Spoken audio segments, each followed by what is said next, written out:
ओम नमः शिवाय। सभी व्यूअर्स को धन्यवाद करते हुए और 2023 का राशिफल मैंने तैयार किया है। उसकी जो अगली राशि बनती है वो है धनु राशि। प्रत्येक राशि के लिए मैंने संक्षेप में बताने की कोशिश की है, क्योंकि ये 4 बड़े ग्रह जो हैं उनको देख के बनाया जाता है। और बीच-बीच में जो और गोचर होगा, जो परिवर्तन होगा, उसके लिए मैं आपको बीच में बताती रहूँगी। सबसे पहले धनु राशि वालों को मेरी ओर से आने वाले 2023 की अग्रिम शुभकामनाएँ। ईश्वर करे आपका जीवन सफल हो। हर तरह की जो परेशानी आपने अब तक 7.5 साल तक दी है, उससे आपको रिलीफ हो।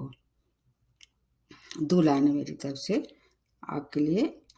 अभिमान को आने मत दो, स्वाभिमान को जाने मत दो। जीवन एक आईना की तरह है, उसको हमेशा स्वच्छ रखो। तो अब धनु राशि वाले कैसे होते हैं, थोड़ी 2 लाइनें बता देते हैं। वैसे तो मैंने बहुत विस्तार से हर एक राशि वालों के लिए वीडियो बनाया है, लेकिन इसमें मैं केवल 2 लाइनें बताऊँगी। यह गुरु प्रधान राशि है, इसलिए इनका स्वभाव कैसा होता है, ये थोड़े से तार्किक होते हैं, बुद्धिमान होते हैं, क्रोधी स्वभाव के होने के साथ-साथ स्ट्रेट फॉरवर्ड इनका नेचर होता है। अपने लक्ष्य के प्रति काफ़ी डेडिकेटेड होते हैं। लक्ष्य प्राप्ति के लिए ये मतलब पूर्णतः समर्पित होते हैं। सात्विक विचार होने के साथ-साथ ज़बान के थोड़े से कैसे होते हैं, तीखी ज़बान इनकी होती है। दूसरे को कितना उस बात से हर्ट होगा, इस बात की ये परवाह नहीं करते। और जीवन में तरक्की भी बहुत करते हैं और ऊँचाइयों तक पहुँचने के लिए अपनी तरह से ये पूरी कोशिश में लगे रहते हैं।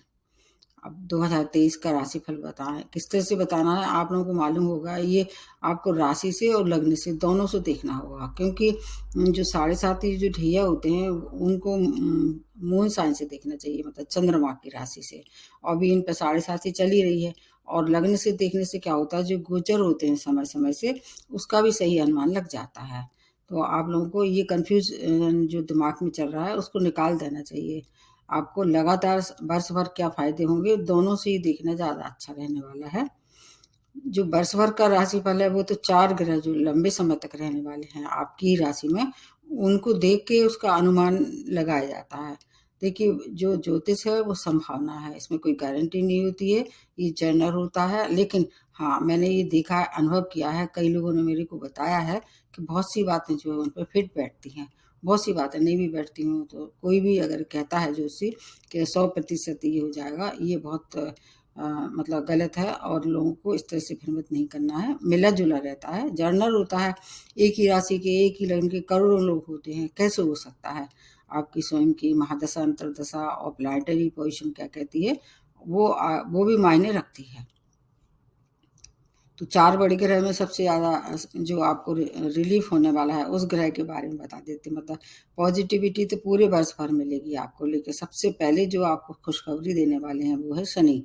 शनि क्या है, अभी वैसे मकर राशि में चल रहे हैं और उसके बाद ये अपनी राशि बदल के और जैसे ही कुंभ राशि में प्रवेश करेंगे 17 जनवरी से, आप समझ लीजिए कि आपके जो संकट हैं वो बहुत हद तक ख़त्म होने वाले हैं। जो परेशानियाँ थी उसमें काफ़ी कुछ रिलीफ़ होने वाला है, क्योंकि साढ़े साती का ये लास्ट फ़ेज़ है और बिल्कुल पूरी तरह से मुक्त हो जाएँगे आप साढ़े साती से 17 जनवरी तक। और फिर वो ढाई वर्ष तक लगभग ढाई वर्ष तक रहेंगे शनि यहीं पर। बीच में मार्गी बकरी होंगी, उसका मैं आपको अलग से वीडियो बताऊँगी।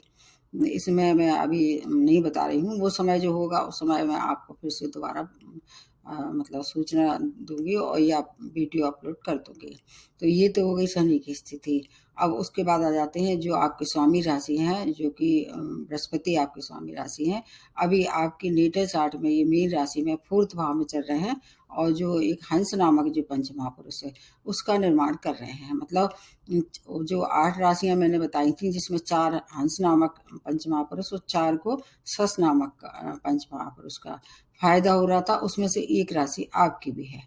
तो ये रहने वाले हैं अभी 22 अप्रैल तक। फिर 22 अप्रैल के बाद ये अपनी राशि बदल के आपकी कहाँ आ जाएँगे, 5th भाव में आ जाएँगे।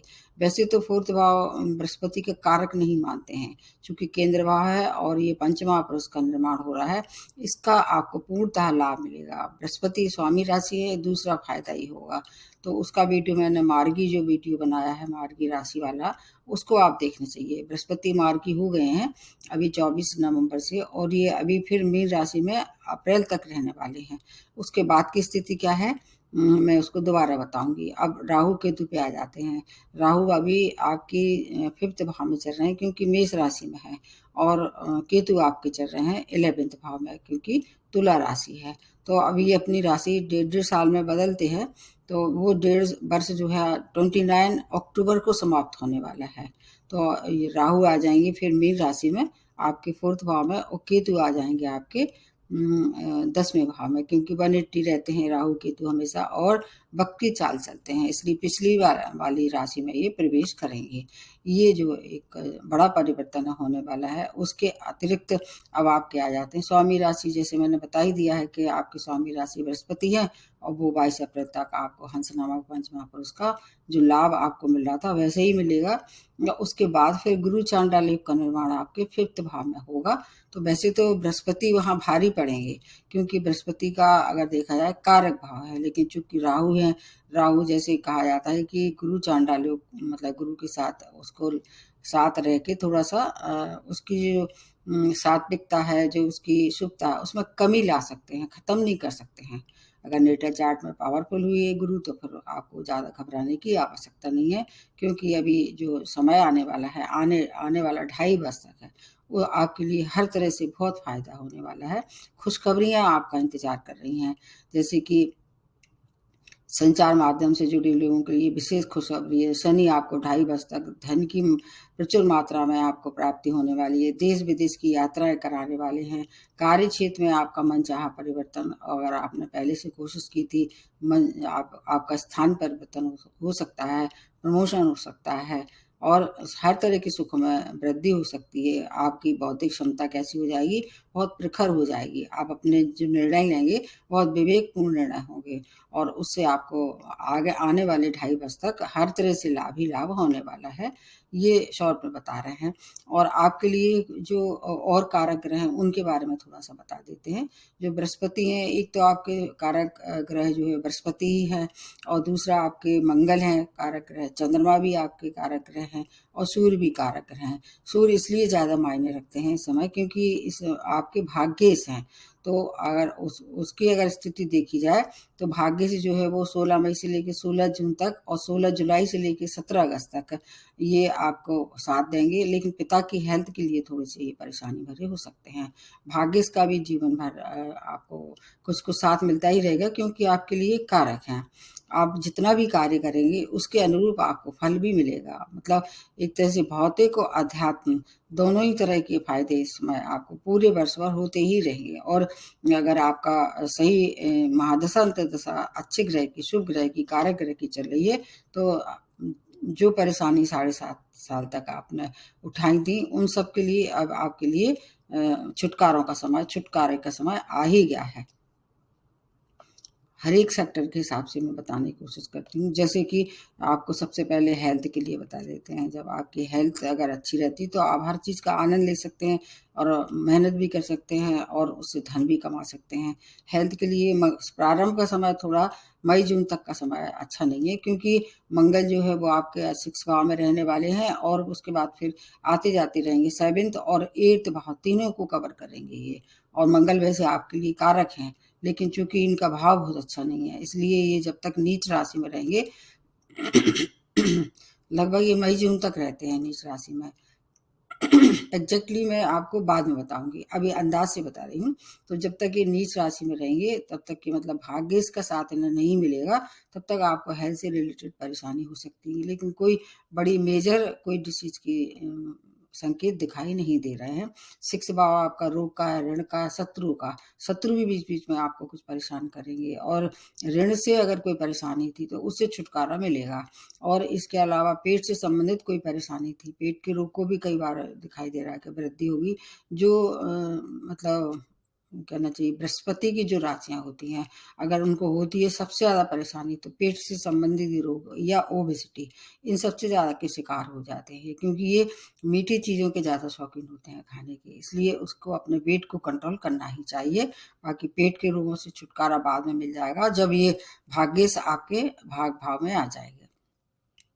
और जो बीच का जो मैंने समय बताया है, लगभग मई जून का समय, उस समय अपने पिता की हेल्थ भी खराब हो सकती है, तो उसका भी थोड़ा सा आपको ध्यान रखना चाहिए। पूरे वर्ष भर वैसे बड़ी किसी बीमारी के लक्षण नहीं दिखाई दे रहे हैं। और अच्छी बात यह है कि मेडिकल एक्सपेंस जो अब तक बहुत ज़्यादा मात्रा में हो रहे थे, कुछ कुछ आपको लगातार हेल्थ से रिलेटेड प्रॉब्लम शनि दे रहे थे, उनसे छुटकारा आपको मिलने वाला है। तो ये आपकी होगी हेल्थ से संबंधित परेशानी। उसमें कोई बड़ा मतलब बड़ी परेशानी वाली संकेत नहीं है प्लानिटरी पोजीशन के हिसाब से। अब आ जाते हैं स्टूडेंट के लिए समय कैसा रहेगा। स्टूडेंट के लिए प्राइमरी एजुकेशन में, जैसे आप हाई सेकेंडरी या इस लेवल पे आप काम मतलब पढ़ रहे हैं, स्टूडेंट हैं, तो आपके लिए अच्छी सूचना है। उसका वीडियो मैंने आपको बहुत दिन पहले अपलोड कर दिया था, देख लीजिए। प्राइमरी अगर है आपके लिए एजुकेशन है, अभी स्कूल लेवल तक है, रिजल्ट आने वाला है, आपके पक्ष में होगा, क्योंकि फोर्थ भाव के से देखा जाता है। उसके बाद फिर क्या होगा कि ये फिफ्थ भाव में प्रवेश करेंगे।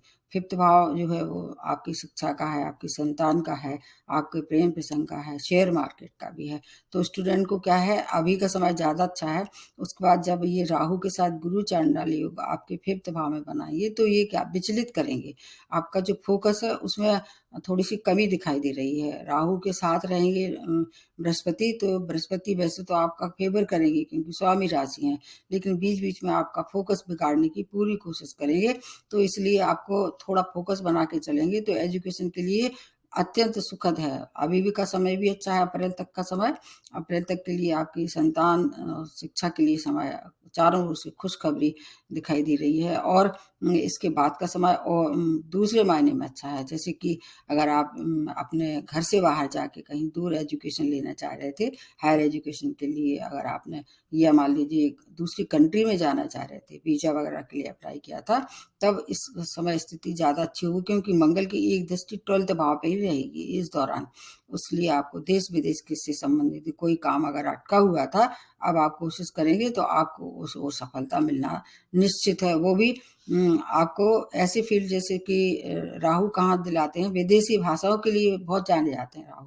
तो विदेश जाकर आप टेक्निकल फील्ड से जुड़ के, आईटी फील्ड से या मैनेजमेंट से जुड़ के काम करेंगे, तो आपके लिए सफलता भरा समय है। इसलिए स्टूडेंट को थोड़ा अगर फोकस बनाते हैं तो आपसे अच्छा किसी को नहीं मिलेगा ये मौका। आपके लिए समय बहुत ही अच्छा है, प्रत्येक कार्य में सफलता मिलेगी, क्योंकि आपकी जो बौद्धिक क्षमता है उसका लाभ आपको मिलेगा। आप लोग प्रखर बुद्धि के लोग होते हैं, इसलिए आपको घबराने की आवश्यकता नहीं है।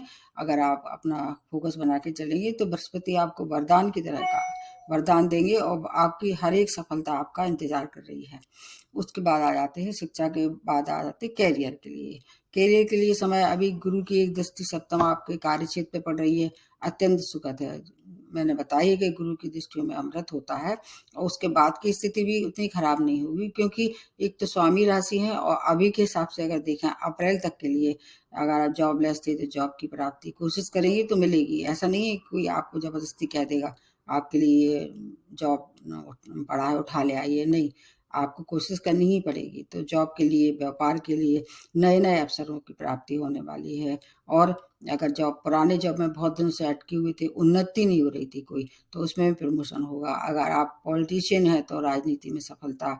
अगर व्यापारी है, एक्सपोर्ट इम्पोर्ट का व्यापार करना चाह रहे थे, ये समय आपके लिए अच्छा है। आपकी पद प्रतिष्ठा की उपलब्धि होगी, और आपके बॉस से आपकी सराहना होने वाली है। हो सकता है कोई आपको अवार्ड भी मिले कैरियर में, क्योंकि बृहस्पति की जो दृष्टि है उनसे पूर्ण रूप से आपको लाभ मिल ही रहा होगा। अप्रैल तक, मतलब 22 अप्रैल तक के लिए ये समय अत्यंत सुखद है। उसके बाद के लिए थोड़ा सा आपको भी जॉब में परेशानी दिखाई दे रही है, लेकिन इतनी नहीं होगी। आपको इस समय जो है वो एक काम मतलब ध्यान से रखना होगा, क्योंकि वैसे तो शनि आपके फेवर में रहेंगे 2.5 वर्ष तक, क्योंकि थर्ड भाव में रहेंगे ये, जो इनका कारक भाव है।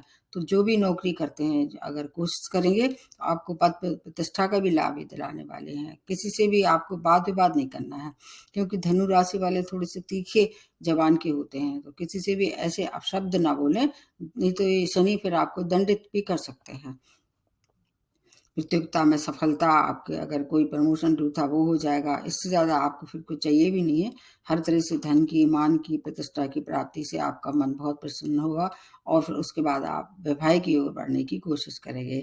तो वैवाहिक के लिए ये समय कितना अच्छा है बताते हैं। देखिए, अगर आपका पहले से अगर विवाह है तो उसमें मधुरता आ जाएगी। अगर आप इच्छुक हैं विवाह के और अविवाहित थे तो विवाह गुरु करा के ही मानेंगे। इस वर्ष हर तरह की समस्याओं का समाधान होगा। प्रेम प्रसंग में बस भ्रमित ना करें, क्योंकि राहु 5th भाव में है, भ्रम डाल देते हैं। 22 अप्रैल तक का समय बहुत अच्छा है। 22 अप्रैल तक अगर आप कोई नए प्रपोजल आते हैं, एक्सेप्ट कीजिए और शादी के लिए समय बहुत अनुकूल है। उसके बाद का समय जो है वो शनि की तीसरी दृष्टि आपके पड़ने वाली है, उससे थोड़ी सी भ्रमित जरूर करेंगे, लेकिन ऐसा नहीं है कि काम अटका देंगे आपको। राहु भी, वैसे तो राहु राक्षस छाया ग्रह हैं, लेकिन चूंकि ये गुरु का सम्मान करते हैं इसलिए गुरु की राशियों को ज्यादा हानि नहीं पहुंचाते हैं। तीसरी दृष्टि इनकी नीच दृष्टि है, इसलिए संभल के थोड़ा भ्रम ना आने दें। लेकिन अगर आपने अपने रिश्तों को ईमानदारी से निभाया तो आपका वैवाहिक संबंध भी अच्छा रहेगा, प्रेम में भी सफलता मिलेगी। जहाँ तक संतान की ओर से अगर कोई परेशानी थी तो उसमें थोड़ी सी चिंता दिखाई दे रही है। संतान से अपना जो व्यवहार है वो कैसा रखें, स्नेहल रखें, उनका सम्मान करें, तभी तो आपको सम्मान मिलेगा। उनसे कोई भी ऐसी कटु शब्द ना बोलें कि उनको भी परेशानी हो और फिर वो आपको परेशान करें। थोड़ी सी चिंता दिखाई दे रही है संतान की तरफ से। बाकी अगर संतान अच्छी है, आपके आज्ञाकारी है, तो उसके एजुकेशन में आई सब समस्याओं का समाधान होगा। अगर वो चाहे तो मतलब जहाँ जा रहा है उससे दूर स्थान पर हायर एजुकेशन के लिए भी जा सकते हैं, स्वयं भी जा सकते हैं। आपके लिए, संतान के लिए बहुत सी खुशखबरी मिल सकती है। विदेशों से आप जुड़ के काम कर रहे थे या वहां जाना चाह रहे थे तो ये समय अच्छा है। विदेशी यात्राएं, धार्मिक यात्राएं, व्यापार में एक्सपोर्ट इंपोर्ट का लाभ, और कोर्ट केस में अगर आप इन्वॉल्वमेंट था तो उससे छुटकारा मिलेगा। मंगल जो है वो आपके फेवर में काम करेंगे, क्योंकि आप कारक ग्रह हैं। जब तक 6वें भाव में है, शत्रुओं पर विजय होने वाली है। ऋण से अगर कोई परेशानी थी तो वो भी चुकता हो जाएगी। आपको बड़े इन्वेस्टमेंट से थोड़ा सा बच के रहना है, क्योंकि 7.5 का लास्ट फेस है, तो धन थोड़ा सा बचा के चलना चाहिए। अगर किसी को जरूरत भी पड़ जाए तो ऋण दें, लेकिन सोच समझ के दें, बहुत ज्यादा मात्रा में किसी को भी उधार ना दें। एक आपके लिए ये बात कही जा रही है। गुरु चांडाल योग का जो निर्माण हो रहा है उससे कभी कभी परेशानी हो सकती है।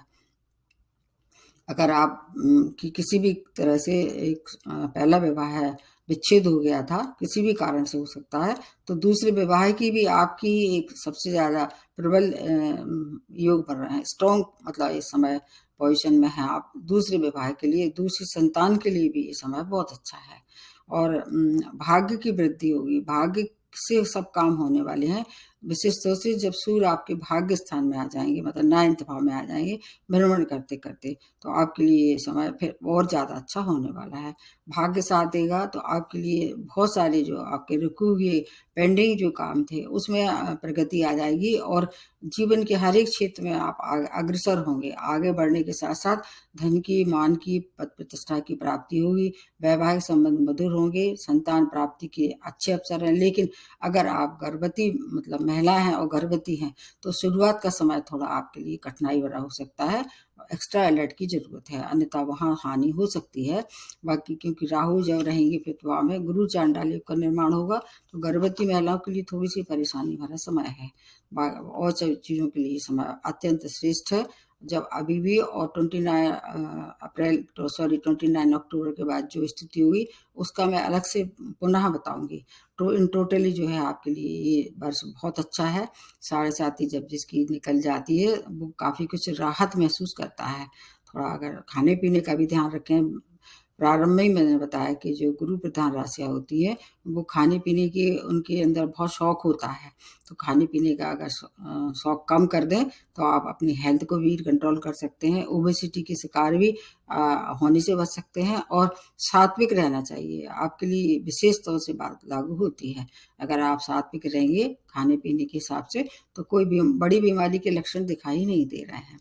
पूरे वर्ष भर अगर फिर आप महादशा अंतर्दशा अच्छी नहीं चल रही है, किसी भी तरह से आपको परेशानी का सामना करना पड़ा है, एक तो आपको क्या करना है, सूर्य को अर्घ्य देना है। जो आपके भाग्य से उनको हल्दी मिला के अगर थोड़ा सा जल में हल्दी मिलाए और सुबह सुबह अर्घ्य दें तो उससे क्या होगा, बृहस्पति भी मजबूत होगा और सूर्य के आपके भाग्य से, सूर्य एक बहुत पावरफुल ग्रह है, अगर उनको मजबूत कर लिया जाए तो बाकी जो ग्रह स्वतः ही आपका साथ आपके साथ रहने वाले हैं।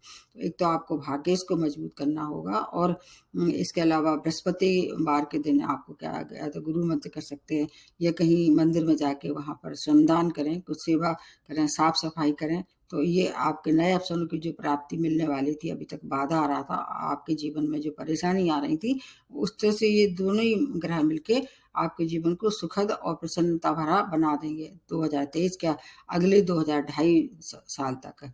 शनि की और बृहस्पति की सबकी शुभता आपको मिलने वाली है। जीवन के प्रत्येक क्षण जो है वो मतलब आपने सुखद और प्रसन्नता भरा निकालने वाले हैं। गाय को भी की सेवा करना सबसे अच्छा होता है। उससे जितने भी ग्रह हैं सब नियंत्रित हो जाते हैं। जो आपके हाथ में हो, जितना आपकी सामर्थ्य हो, उतना आप दान भी करते रहें। दान कभी भी खराब नहीं होता है। दान की एक प्रक्रिया होती है, उसका वीडियो मैंने बनाया है कि किसको दान करें और कैसे करें, और पूरा डिटेल में बनाया है। उसको आप एक बार ज़रूर देख लें। फिर और एक बार फिर से आने वाले 2023 की बहुत-बहुत शुभकामनाएँ।